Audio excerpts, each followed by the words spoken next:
energy. So I would like to share with you other features of our bespoke AI refrigerator. So of course, as you can see here, we have the water tank. So you can easily access your water and ice cubes.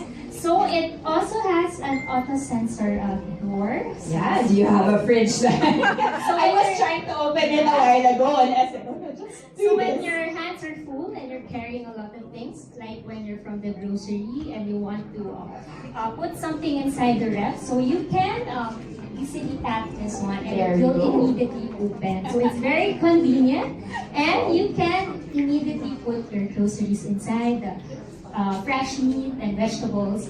And what's also another feature of this model is that it has the hybrid cooling technology.